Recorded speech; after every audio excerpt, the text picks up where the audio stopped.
Hi, how are you? Hey, how you doing? I'm doing good. How is your day? I'm been busy, but I'm doing good. Yeah, okay. So I have Michael will be joining this call. Just will wait for a couple of minutes. Awesome. Yeah, I have my colleague joining here in a sec as well. There he is. Okay. That's Bill. So we'll wait for your colleague and then we can kind of get started. But yeah, Bill's Yeah, Bill's we work hand in hand. He's more of the expert, so he's gonna be the guy to kind of facilitate the call and whatnot. But um, yeah, but when Mike jumps on, I can let him introduce himself, and then you guys can introduce yourselves as well, and then we can chat. Yeah, thanks for putting all the pressure on me, Ash, being the expert.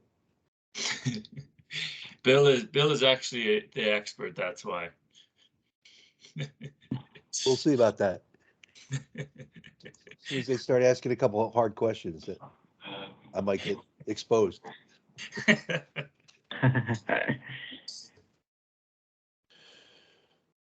you doing this afternoon? yeah, I'm good. How about you, Bill?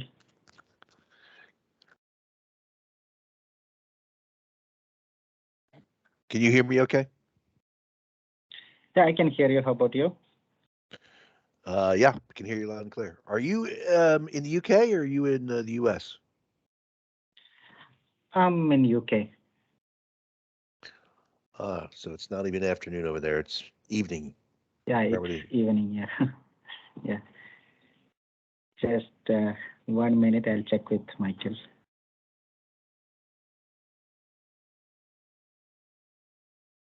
I think your colleague is here.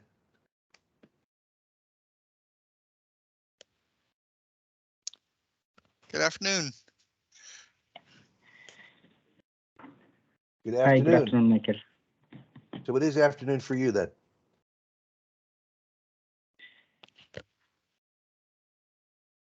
Oh, sorry. Like Hey, Michael, how are you? doing very well. Thank you. Thank you. Glad you could join us. Uh-oh. Cats on the prowl. Yes, indeed. You heard she heard a noise, so she wants whatever it is I'm looking at. So Must be interesting. yep, yep. So how you doing today? I'm doing great. Great. Just bracing for the warm weather that's coming our way. I'm based in Philadelphia, and Northeast is getting blasted with hot weather this weekend. I don't know where you're located, Michael. I'm in Florida, so yeah, I've got more hot weather than You get it all the time, but you're yeah, used to it. See, we're yeah. we're not ready for it. It's a little early It's in the true. year for us. Yep, yep. So Yeah. alrighty. So tell us Go what you right guys ahead. are up to and how we can help you. Well, don't know how much information has been given to you already, but we're looking for really a back office tool. Um, we, as you know, we're a life insurance company, and we have policies that come in or applications that come in for a policy, and then the application comes in. We go through many different departments that work that policy. We have some policies that the system will go through and will approve or deny it right off the bat. We call instant decision. We'll give the customer an instant decision on that. There are other policies and that's about 20% of our business. And of that 20%, let's say even if the customer gets that approval or deny, sometimes they'll go and say, well, you denied that, but what if I do this and give you this information? So then we'll reopen that policy or that application and give it another consideration. So it will go through kind of the same steps as if it did not receive a instant decision. That actually applies to approvals as well, because we've had people that they applied, they get an instant approval, they go, well, if I do a blood test, or if I give you medical information from my doctor, can I get a better rate? So there's that piece to it as well. So very often the instant decisions they take it and they move on, but sometimes they want additional information. When the application comes in, we've got a case management team that looks at what came in, determine really from the application, do we need more information? Do we have everything we need? And if we need more information, whether it be different tests or whatever, then they'll go through the process of requesting those. Once we receive those in, then they'll go over to our underwriting department. I'm giving you a very high level, by the way. There's a lot more intricate than we're going to get into. But the underwriting department will look at everything because the case manager is really going to gather all the information that it looks like we need. An underwriter will look at that and then to make a determination of, can we write them a policy and for what rate? And sometimes the underwriters will go, we need yet more information, and we'll put in the request for that and it'll go back to case management, which case that additional information would come in, then we go back and say, here's the new information. How do we want to proceed? If everything looks good, we're ready to make an offer or a denial. Then if make an offer, we go to our issue department. They'll kind of take a final look at it, make sure that everything's in order, and then send out, they issue a offer to the customer. And that sometimes, again, could go back to square one if they go, that's great, but what if, I changed my mind. I don't want $500,000. I want $1 million policy. What can you do? Then it'll kind of go through back to the case managers and to the underwriters. So there is some back and forth. Just kind of give you a high level of the process. What we need to know is when it goes through those processes, we have our system gives different cards or tasks to individuals throughout that process. We know how many tickets cards there are, but what we don't have sight in is how long are they spending on those cards. So we have a general idea of how many are going in and when they're going in, but when they get a card, the current system timing, it will say, okay, they got the card at 9 a.m. But what did they do with that? Did they just look at it, go to lunch, come back and fix it? So they were in that card for an hour, or did they get it, work on it, and they spent 15 minutes on it? So our visibility in our challenge is understanding everything that the individual's doing throughout their day, because they're going to work different cards. They're going to be getting emails that they're responding to, which we would need tracking on that as well. Our email is your typical Outlook email or Exchange. So we're looking for more robust tracking on that. We were getting a general sense of how many emails are coming in and going out. But we're looking for something that'll give us more in-depth on how long we open the email, how long are we working on it before we can send a response out? Because right now we don't have really good visibility of how much time we're spending on emails. And even the amount of email that we have coming in, going out, it's an estimate. It's not hard, numbers. The high level, somewhat poor way of looking at it is we're looking for an ACD level data in a back office environment, because ACD with the phone, because that's where my background is, and that strength is in the phone environment or the call center environment, to where I know everything that phone agent did from the minute they logged into the phone to the minute they logged out. I know what aux codes they use. I know when they went to the restroom. I know when they went to break. I mean, I know how long they spent on each call, how long they put them on hold, all those great details. But in the back office, a lot of it is just kind of a finger to the wind, kind of saying, we think it took this long. We think they did this many cases, this many cards. And they complete it. The other piece of it is where they start a card and they don't complete it because they go to another task, they come back, and then someone else picks that up and takes over for them. Really capture that piece of it as well. So that's kind of a high level of what we're looking for. And I imagine you may have some probing questions or additional questions. My first question is, you mentioned Exchange. You mentioned, I think you used the word tickets. What are you using for a ticketing system? It's a homegrown system, and we use actually multiple systems. That adds more complexity to it, because we have two generally two types of policy. We have a traditional policy, which is where you take pen to paper and you write everything out, you sign it. And we also have digital, which is you go online, you fill everything out. So those two have two different journeys and two different systems that go through. So they're all internal systems. We call Life Pro is our traditional system. Horizon is the name of our digital system. And Both the, of those are homegrown? oh, yes. Yeah. Okay. And this, what the systems do, particularly on the Horizon piece of it, is we don't have instant decisions on handwritten because obviously instant decision is going to be kind of what the Horizon program will look at the application and have criteria and rules to determine if it can be instant and kind of go back to that customer that apply pretty quickly.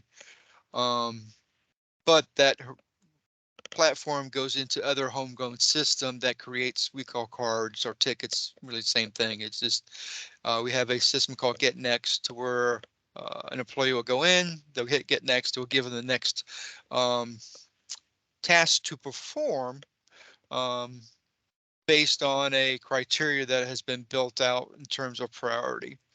And that priority has different weightings based on how long the case has been in play, where it is in the journey. If a case just needs a final approval to be sent, that's going to have a higher priority than something that we just now got a medical information from. This way we can get those cases to the door. And there's other priorities as well throughout the what do we work first, where do we work next. So they are Okay. homegrown, yeah, they're homegrown systems. Um, and those systems have the process steps and the business rules for Mhm. each of the various steps, the gates, if you will, to go from one to the other, Correct. including the potential kind of offshoots. Like you talked about the idea that sometimes things will come in and get initial denial, but then be reconsidered, or it'll get approved, and then someone will want to kind of renegotiate a better rate. So you've got kind of exception loops to the main flow, I guess, is what Yeah, and the I'm envisioning. exceptions would be initiated by an individual, obviously, but yes.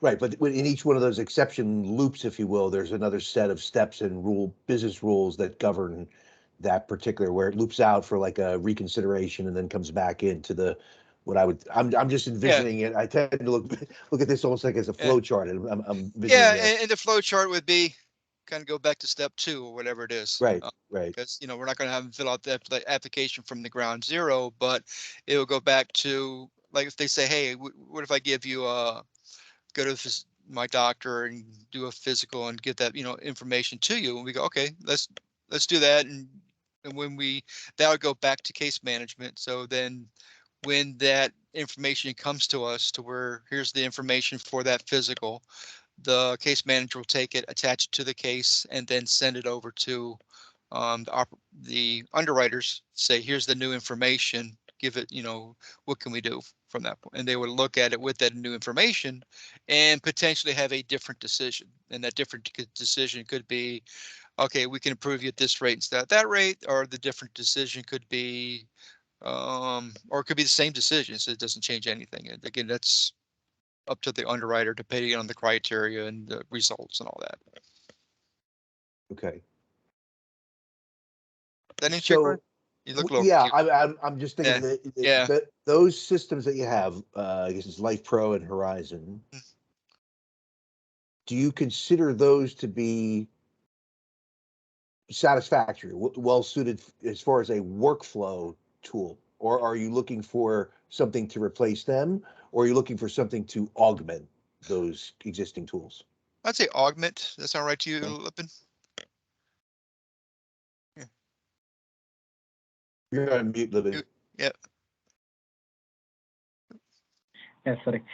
So we are looking for a workflow management tool where which will integrate all these systems. Yeah. So we're not looking to replace them per se. So Right. it would kind of work in Yeah. tandem with them.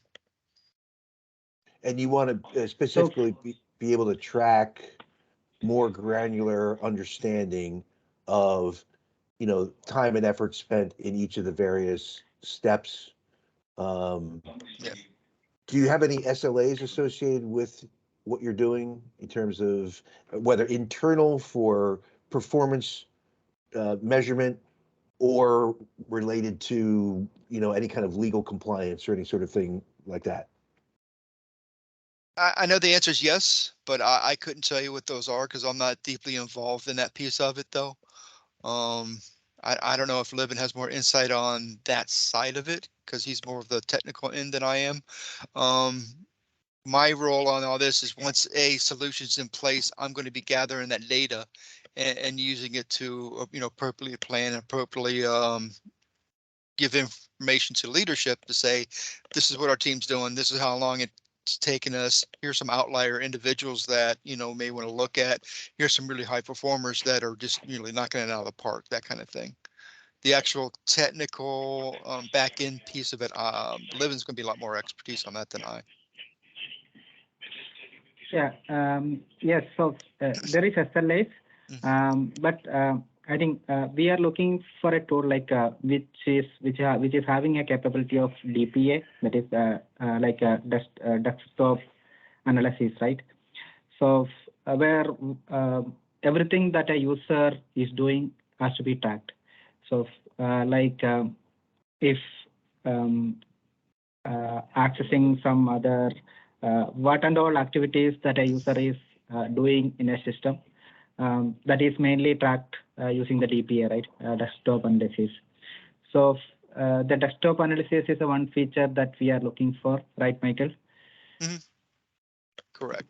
And yeah, and maybe like a reporting and analysis where we can get a report of how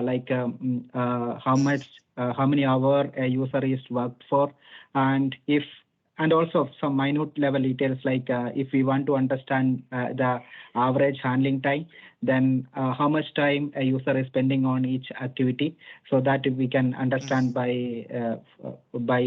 these reports.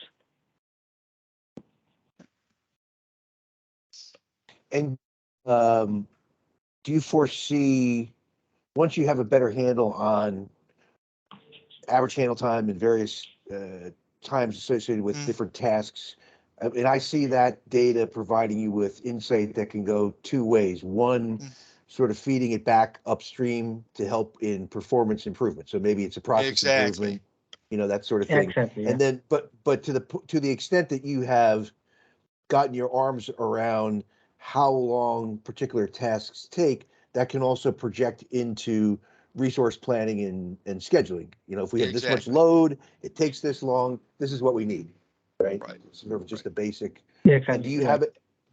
Are you looking for a tool to help you with that portion of it? In other words, you want to collect the data, you want to identify, the handle times and the flow times and so forth, right? But then once you have it, do you have a tool to use that data to do your resource planning, or do you want that to be part of a solution that we might show you? I think it'd be something that'd be good to look at. I mean, really, the information is the big piece we need because my role is, the resource planning end of it, and I've used various tools with this. When it comes to NICE, I'm very familiar with TotalView or IX. I use that again. I said my background's in the call center, so obviously I understand that. And I know that obviously we're talking. So even prior to this, I know that NICE has a back office suite. And in fact, I used NICE back when they first started the NICE back office suite. I just didn't have any direct use for it up till today in this environment because I've been with LMG or LGA for like 9 months now. So I haven't been with the company a long time, but long enough that I've got my feet on the ground and working with my boss, who's really been the driver behind getting a solution in place for the back office as far as a robust solution that's we're going to use moving forward to continually update the data, and to the points that you had before is to continually improve performance and continue to plan as the environment changes. Because we talked about the traditional and the horizon, which is the digital, we do foresee our long-term goals to be more in the digital space than the traditional space. So as we transition over, we're going to see some different measurements. So some things that take 10 minutes today might take 15 minutes 6 months from now because of the nature of the type of policies that we're taking. Because that's the Okay. other nuance too, is different policies have different amount of tests that they need based on kind of different criteria, different age groups and different backgrounds. So, and one policy may have very little we spend 50 minutes on, another type of policy we could spend an hour on, just getting it from end to end. And is that time spent with the prospective customer, or is that mostly internal, or if not entirely? Internal. Yeah. Yeah, internal. Okay. Yeah. There's some time spent with the customer or the agency, but primarily the bulk of the time is really just the internal work on it. But that's the other piece we need to answer. I know our underwriters talk to the agencies, and I know our underwriters talk to the to customers at times, but I don't know how much or how long those conversations are. That would be another piece of it. I know we have emails go back and forth, but I don't know how much time they're spending on. That's also again part of why we are looking for the solution to really get a more firm grasp on these are our, you know, these are our resources. This is what they're doing. This is where they're truly spending their time on, opposed to we know we're doing this and this and this, and we know overall it takes this much time, but is it really allocated like we think it is? So, let me get an idea how size Yeah. your operation. How many people would be involved in this whole process? We have about 350 that Okay. would be involved in either working this using the system like myself or actually in the system and need to be tracked. So it's around 350 or so. Okay. And who who are you actually who are your people actually interfacing with? Is it the end insured client, or is it more of a broker agent type of person that you All the interact with? above. It's both. We have a direct to customer, so customers can call us direct. Customers go online and apply direct. They can go to the bulk of it is agencies though, but agencies, let's say a customer will go to an agency, like go online to select quote. Select quote, you know, kind of says, here's 5 different insurance companies. We'll tell you which one has here's the different rates. And they go, oh, there's, you know, Legal General, they're the best rates, so we're going to go with them. So then their application will kind of filter to us through that. So it's both directly to the customers and to the agencies and And internal. that communication, is that mostly written text-based communication rather than phone calls? You know, that's be another piece that we'd really want to gather from this. But you don't have any sort of ACD or call center right now. We do have ACD, we do have call center, but the call center in terms of the overall, because we said 350 people, Mm-hmm. we have our customer service call center is like 24 FTE, so it's really small. Okay. We have, again, that's just the primary, then we have an app assist group, which is a little bit bigger, what that is, if an agency or a customer is having online and they can kind of get stuck, they can call us and we will walk them through and complete the application, or we'll complete the application for them. So if they're digital, they kind of get to a place where I'm not sure what they're looking for. They can call us and then we'll continue that. So we do have an ACD in place. We're currently using Avaya and also exploring switching from Avaya to AWS. Okay. I'm not sure the timing on that, but I know it's something that we're again exploring moving to the AWS. So we do have that, but in terms of like a scheduling software, as far as the call center piece of it with really less than 100 FTE, there's really going to be hard to have a return investment for that, understanding that it's really a limited hours of operation, small FTE counts. Something we may look at in the future, and certainly is part of the consideration, because we'd rather go with a group that could add that on easily later than somebody that has absolutely no piece on that as far as the forecast scheduling piece of it. So that'll be one of the things we look at. But Yeah, it's I mean, certainly not a critical piece because of the scope of the size of that.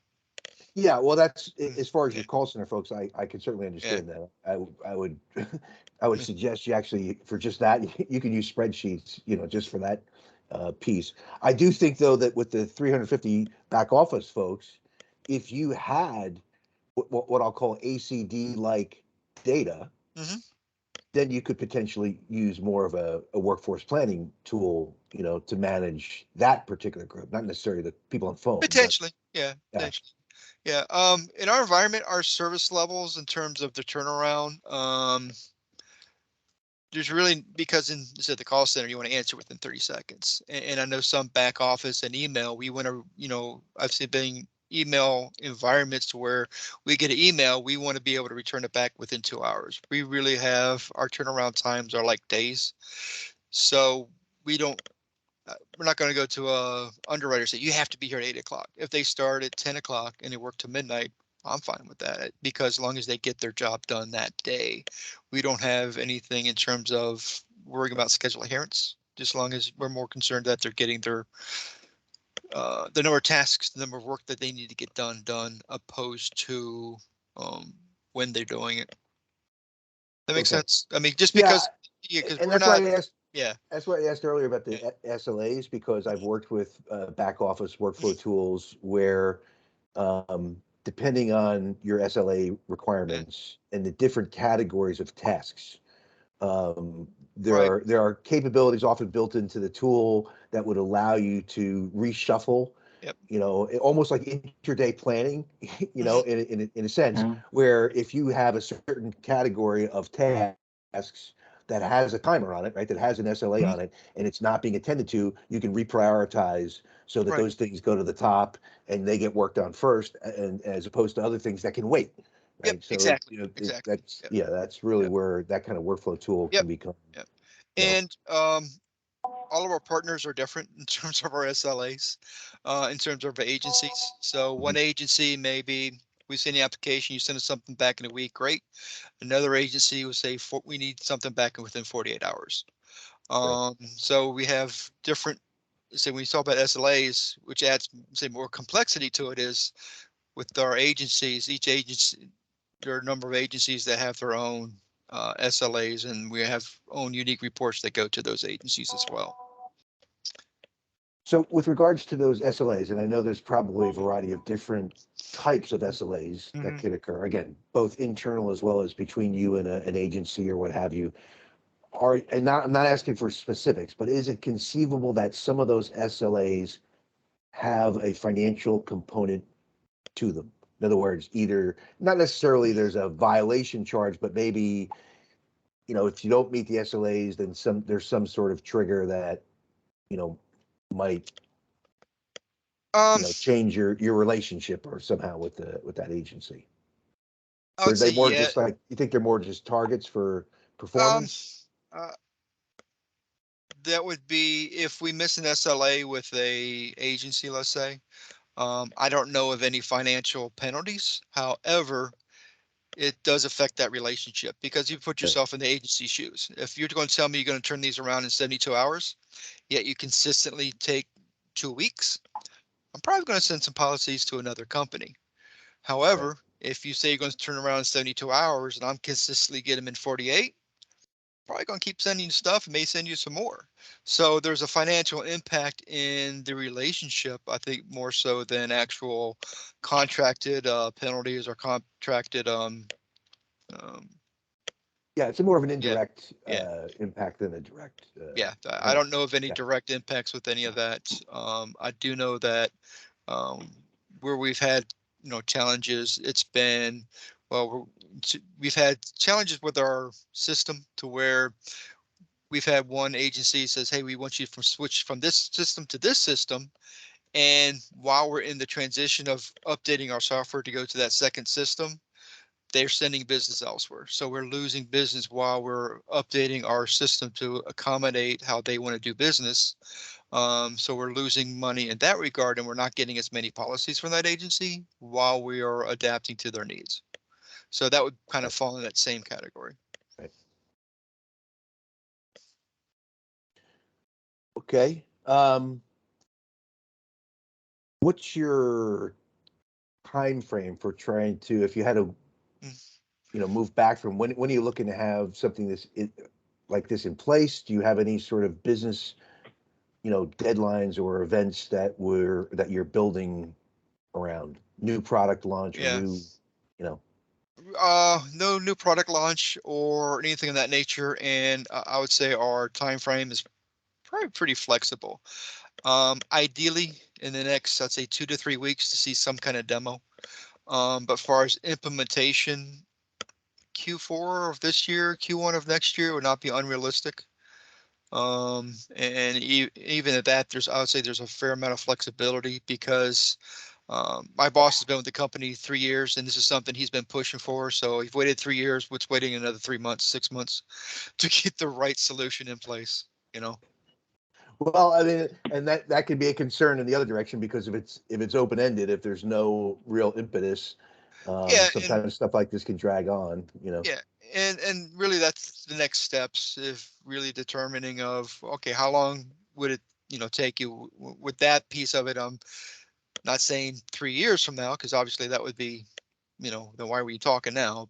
But it's not something we need to have next month. It's not something that has to be 100% implemented by Q3 or something like that. We really need to get the framework and roadmap built out so finance and can see exactly what we're doing and look what we plan on as far as our return investment, so they can approve and cut the check. It's really what it Okay. boils down to.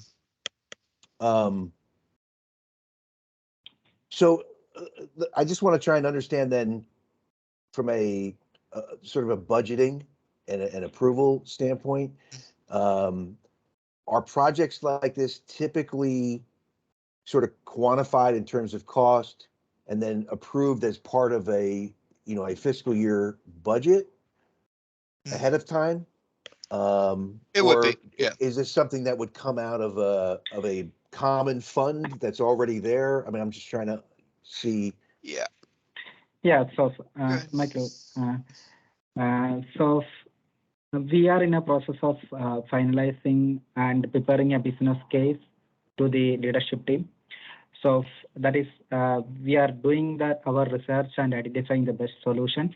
So we have a internal target that by maybe June, mid of June, to prepare a business case and submit for the budgeting, so that we will have the budget ready for the next implementation. Okay. It's kind of why, part of why I also asked about the SLAs and then some of the performance metrics that you're looking for. I mean, is this something that you're going to have to sort of project what the impact will be so that it's kind of self-funded, or is that money already allocated? No, now we have the initial budget allocated for the research and identifying the solution, or finalizing the solution for the workflow management tool.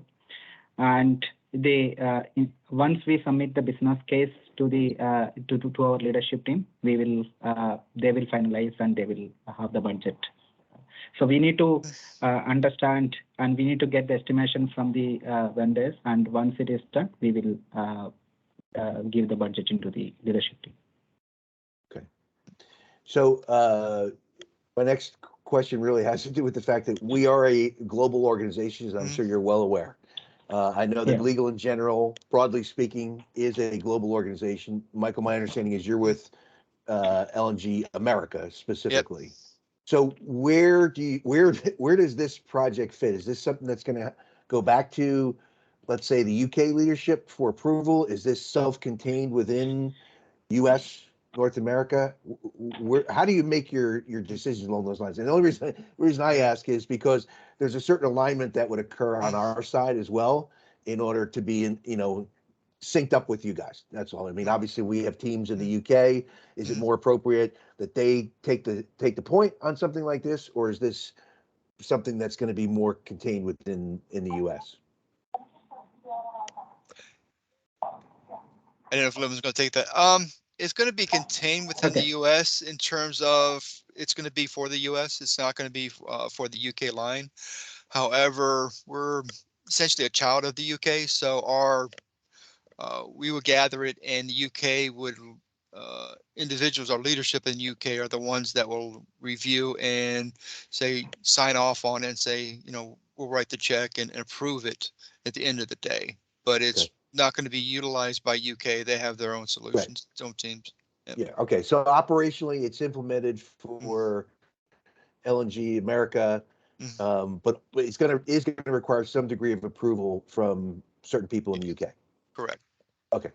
And the reason I ask is that I looked in our systems obviously ahead of time to see, what kind of relationship we may have with you guys, if at all. There's some indication from what I can see, although it's not entirely clear to me, that there may be some, at least either a relationship or activity that's taking place, in the UK, and that we've got an account team there that's already engaged. So I am likely going to be reaching out to them to see how they want to handle this, because they're probably going to take the lead, if I had to guess.